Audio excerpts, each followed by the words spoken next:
Some things in life are just meant to be, and a perfect example of that would be Dalton Thieneman joining me on my sports media podcast, On is Something. Dalton is co-founder, CEO of Crack Media Ventures, and he joins me in between being a dad and all of that, newborn in his life. This is so fun. I'm looking forward to really having a fun conversation. Dalton, thanks for being here.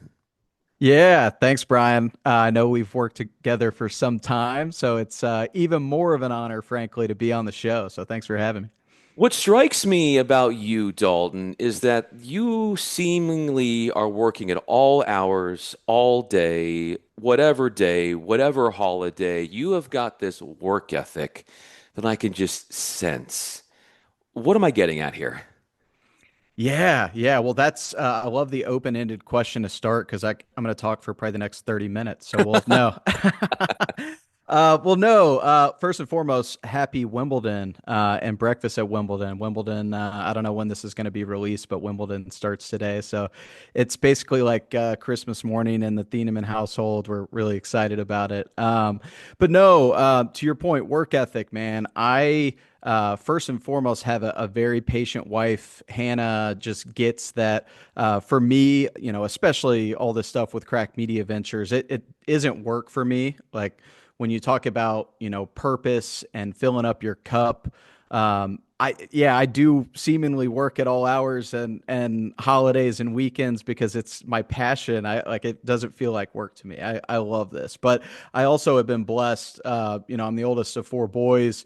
My parents were both super involved and engaged parents, but also both business owners. So that work ethic was instilled in me in a young age for sure.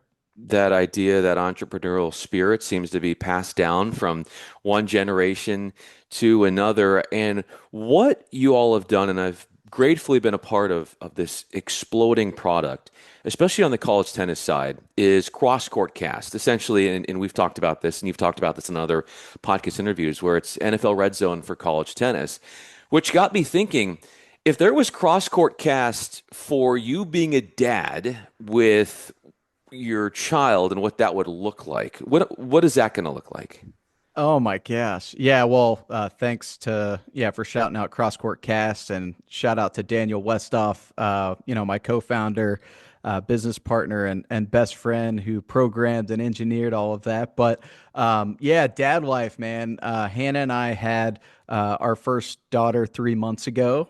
So Isla B, and she's rocking the Wimbledon onesie this morning. But yeah, I mean it's definitely harder than most people talk about. I'm a very or try to be a very transparent, like unfiltered guy when it comes to life struggles and how tough things can be.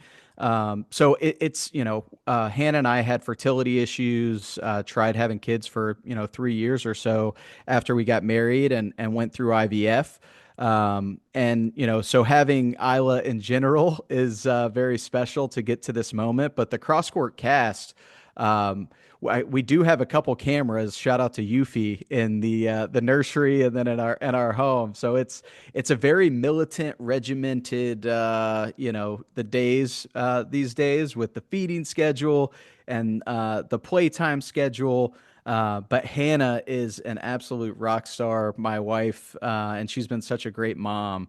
So it's been very humbling in that regard, just seeing how much, not all heroes wear capes, I can tell you that much. And she's been so it's been awesome to see her in this role for sure. If there was a way to overlay commentary over this baby cross-court cast, I know I'm putting you on the spot, but what fun would that be as far as what you all are saying? Oh my gosh. Well, cracked cribs comes to mind, you know.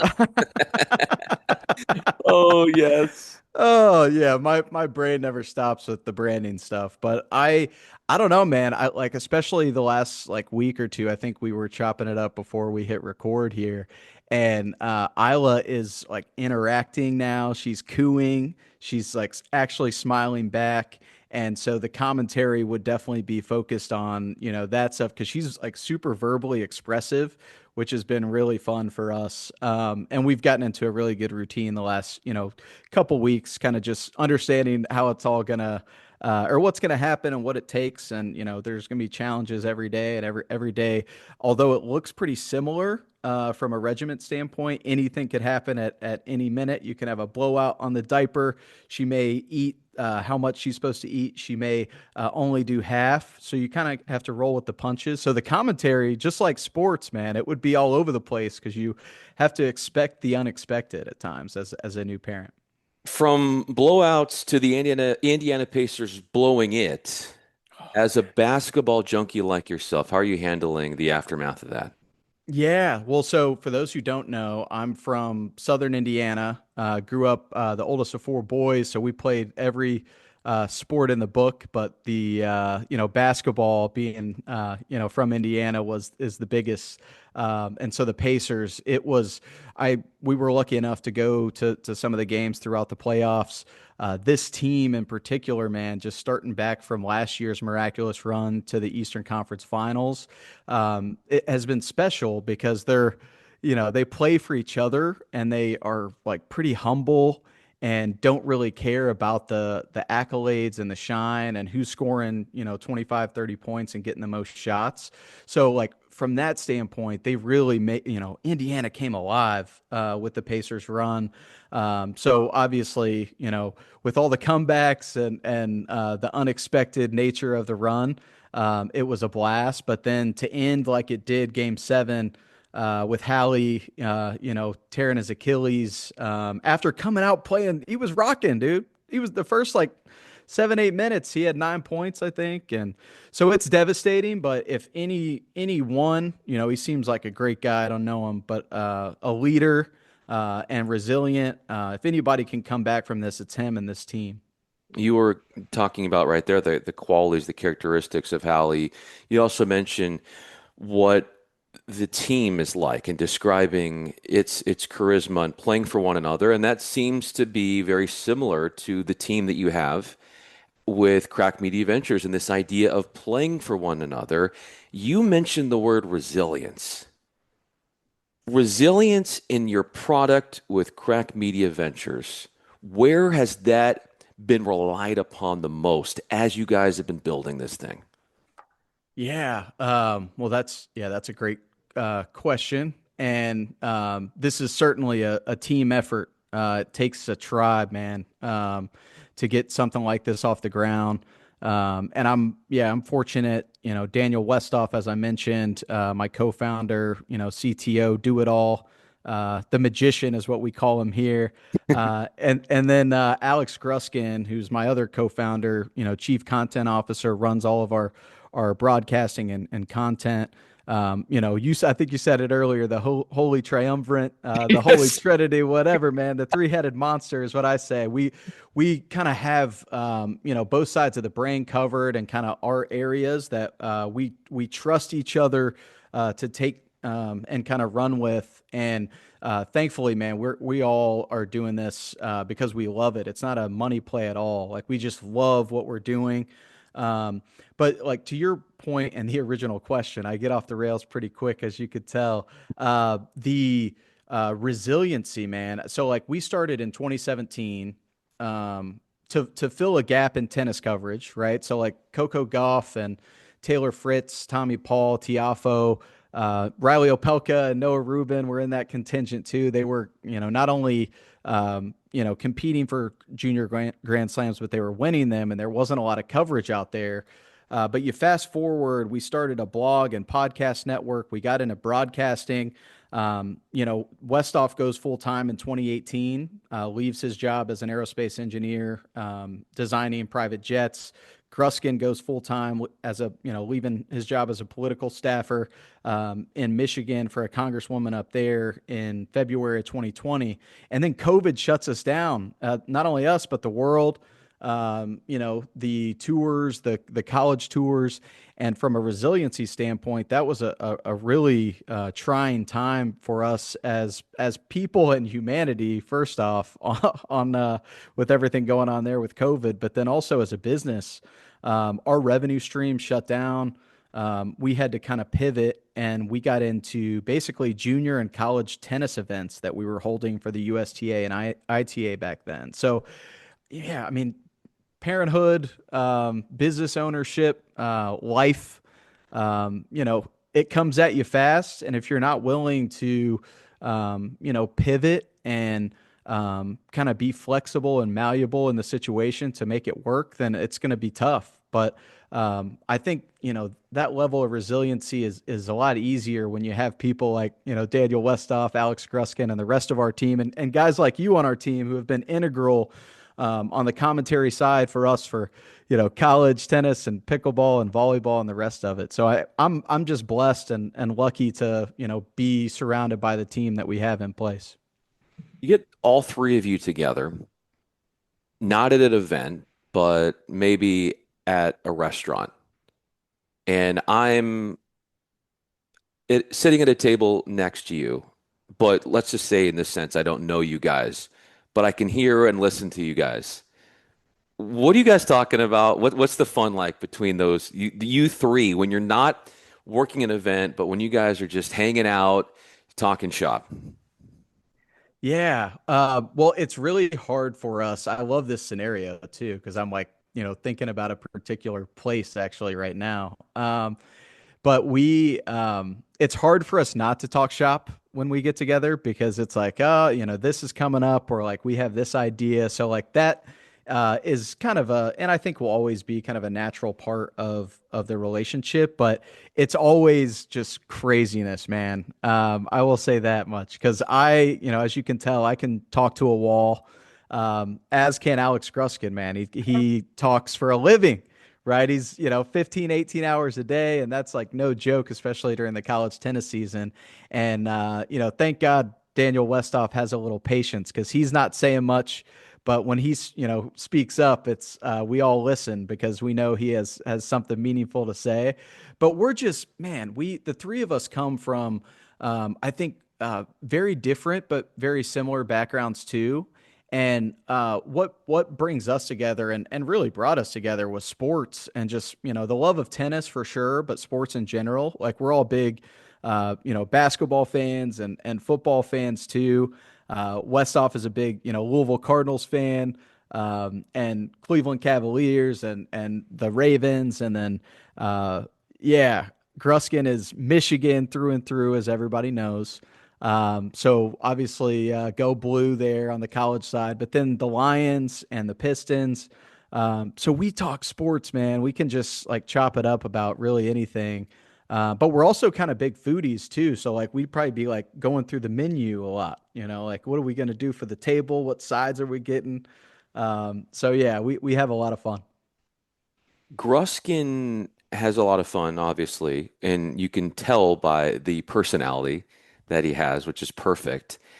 And in having so many different places, mediums for him to talk tennis, you really get a sense of who he is and what he's about. And he shares a lot about himself in these conversations. So a lot of people know about him. They don't know him personally. A lot of people do. But what's something about Gruskin that's fun that people don't really know about him that is enlightening or insightful? Oh my gosh. Well, I need to think of like a specific like interest or maybe like a ism about his life and it'll come. Sure. I'm trying to like be careful too and not overshare Yes, of course. because there's plenty I could talk about. But I mean, dude, the I would say like the personality that you're hearing and the passion because like you said, a lot of people think they know Gruskin because they listen to the podcast or the countless broadcasts that he's on. But it is the most authentic, like what you're hearing and what you're seeing in his coverage as a broadcaster and podcaster and the whole nine yards. It's not manufactured at all. Like he is a fanatical tennis fan. Um, I would say most of his days, I think even his Twitter bio still says this, like, what's your location? And it says, likely busy watching a tennis stream. Um, so I like that's what I would like to convey to anyone listening is like, dude, he is a fanatically passionate tennis fan. I'd say college tennis is definitely like first, like on top of the pyramid. But he watches so much tennis, man. He loves it.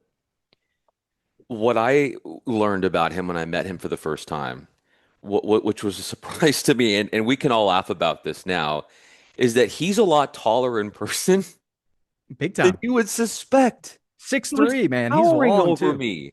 Yeah. Why is it like it's so funny and he jokes about it, but not a lot of people know that about him. They don't see him like that, and it's funny that he can have fun with that. Talk about that.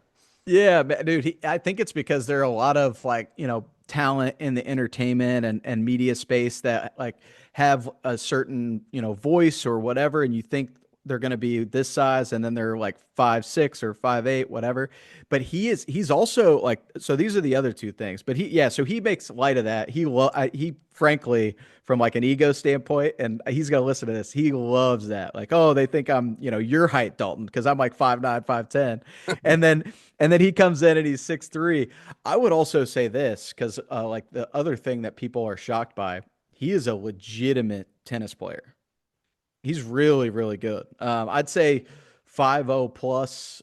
Could have played maybe low end D1 on the like he would have made doubles lineups because I mean he always talks about the fact that he's a club national champion at Michigan, which is a real thing. That's a real accomplishment. That's a highly competitive environment. But he's a heck of a tennis player, and I'm a competitive dude. If you can't gather that already, but so we've had some battles on the singles court, but I've never beat him. Had a couple like close third setters, but he's a heck of a tennis player. He also like runs marathons. Just it'll be like it's a Monday or Tuesday. He'll go out and run 20, 25 miles just because that's, whatever. He's feeling it that day. How often does he let you know that he's never lost to you on the tennis court? Well, and he's a talker, but like I'm more of the shit talker on when it comes to that. So he doesn't, yeah, he knows he doesn't have to say it. I'll say that. But What he's never got me in ping pong. I'll say that. Ping pong, nobody could touch me in ping pong. Well, that next time I see you, as the challenge is on, we'll see if that winning streak continues. But there have been so many great coaches that, like, as Crack Media Ventures has grown, more and more people are seeing just what its possibilities and its potential is. Some I would think, from your perspective, needed to see it play out, and then they're like, "Oh yeah." Some believe from the very beginning, and I know Coach Woodson with Baylor is one of those coaches. But what has it meant to you as this product is growing and the potential is limitless, and more coaches are really seeing the value of what you're doing? To think about those who, before it became this, and it will get bigger, that there were those who were in your corner at the very start of these ideas. Yeah, yeah. And I think about that a lot, honestly, because, especially 2019, when we first went to, indoors for the ITA Indoor National Championships in Chicago, we get there and there's literally no media there. There are no sponsors, a few fans. And so, you mentioned Coach Woodson. He and Jackie at Baylor have been our, number one supporters way back to, yeah, 2019, 2020 range when the product, frankly was terrible. But maybe, they saw the vision, knew that we cared about college tennis and given it the platform that it deserved. You can hear that anytime you talk to Gruskin. Like I said, it's not manufactured. He talks about college tennis 24/7. So maybe he saw the passion there and had a little faith that we were going to figure it out. But still, to take a risk on partnering with us and a lot of times paying us for a lot of these gigs that maybe we screwed up and didn't actually get across the finish line like we expected, but I'll never, yeah, I owe the world to Coach Woodson and Jackie for sure at Baylor. Another one is Tim Russell at the ITA. I mean, he and Bruce Washuk and Dave Mullins, who's the CEO now, they gave us a lot of opportunities that we were a bunch of kids back then. I mean, I'm still 34.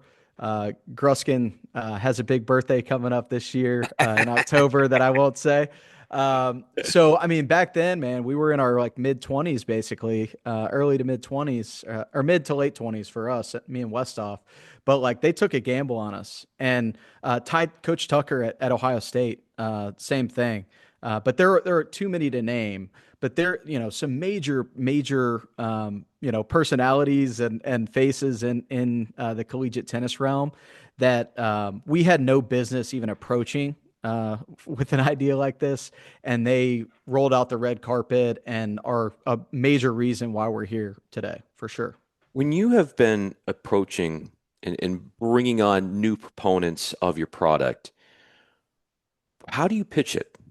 And what do you use that lures and continues to lure more and more people and programs in? Yeah. I'm an attorney and lobbyist by trade, right? So a lot of people have a negative connotation of lobbyists, but like essentially I'm a teacher. I am a hired gun for, whatever client or industry hires me. But, the legislature in Indiana is a part-time legislature. So if I get hired by higher education or tourism or public safety, my job as a lobbyist is to come in and educate the 150 legislators on the particular issue so that they, implement policy that's favorable. Um, Man, in this role, as the CEO, which is just, it's just a title, but I'm selling nonstop. And Daniel Westoff is innovating and engineering new products all the time.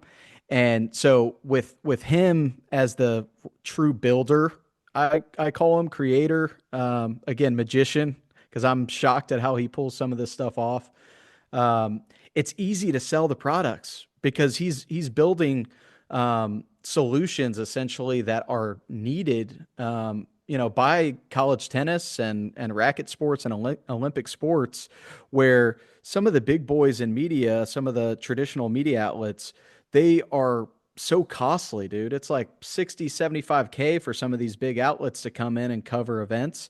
And we're, a tenth of the price essentially, and are getting closer and closer to the quality of broadcasts that they're putting on. Because as this directly, you've commentated. I mean, you do it from your house. Yeah. It's remote, so it's cheaper that way. The event doesn't have to pay for your travel and lodging.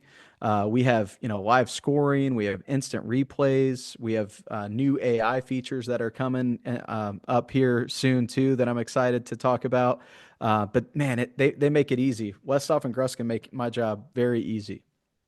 Are we allowed to talk about the AI features? Or are you waiting to share that? Yeah, I want to talk about. Can I talk about the cross court cast? Of course, let's hear it. And yeah, so the AI features we'll get to once they're ready. Westhoff's gonna have a conniption if I talk about it before he has a chance to get him going. But so we are, and this will most likely be next summer. But Daniel is in the process of getting our cross court cast ready to be a SaaS product. So what that means is, right now, as you know, Brian, like ACC, SEC, Big 12, the NCAA, they come to us and they say, we have this event or we have, a full conference slate of, matches that need covered. And we run the production, we do the graphics, the video, the commentary. But what we're looking to do, especially with the state of collegiate athletics and NIL, house settlement, there needs to be a more affordable solution where these schools who are now going to be forced to operate like businesses. I mean, it's going to be a bottom line. Like, here's what the value is. Like, if you have I want this event covered, or, I need this athlete as part of my, team as an employee, potentially, it's going to be run as businesses. So this cross court cast SaaS product is going to allow schools to cover their events by just subscribing to our software. So they can deploy their broadcast journalism, majors and their students as commentators. They can have their producers produce, and they pay a really affordable monthly, subscription to us for the software. So that's what we're working on now. And you talk about potential. Ooh, buddy, at schools, federations, conferences, new leagues. This thing is going to be crazy. I want to ask you this before we wrap up. How far back do you and Westoff go? Yeah, yeah, yeah. I think we were talking about this before we went live. So Westoff and I have known each other. He's 35, I'm 34, 20 plus years. So we played high school tennis together at St. X in Louisville. Shout out to the, Tiger Factory. They're churning them out down there. Um, so he was a year ahead of me. Um, as I mentioned, oldest of four boys. We played every sport in the book in the backyard growing up. It was a really fun time. But basketball was a big part of my life, and I thought I was going to the league, man. Yeah. I thought, I'm going to be the White Iverson, maybe. But then, I get to St. X. I played a lot of basketball. My younger brother Parker actually is legitimately good. But we get to St. X. I get cut from the basketball team, and you know, pivoted, tried out for tennis. They only take 20. I'm number 20, barely make it. But we're getting to the point of the question of the story. I'm wearing, Jordans on court because I can't give it up basketball wise. I'm rocking Jordans right now. Of course I've you got the are. Wimbledon on, but I got the Jordans on. But so Westoff, I think, as you can tell, I'm a lot. The first time you meet me, I'm kind of an acquired taste. So Westoff is like, who is this dude? I'm challenging. I'm terrible at tennis, but I'm challenging like the best kid on the team. And so it took a while, but we, ended up being best friends, playing, we're eat up with tennis, doing 2 a days, 6, 7 days a week. We ended up winning a couple, team state titles down in Kentucky together. And then, we were so close, I followed him to St. Louis for college.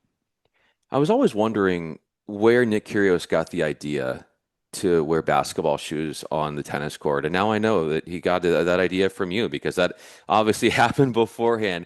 Dalton Thieneman, such a pleasure, co-founder, CEO of Crack Media Ventures. If this conversation was an excuse enough to subscribe to the Sports Media Podcast, I don't know what to tell you. A brilliant conversation with you, Dalton, and really enjoyed it. Thanks for making the time.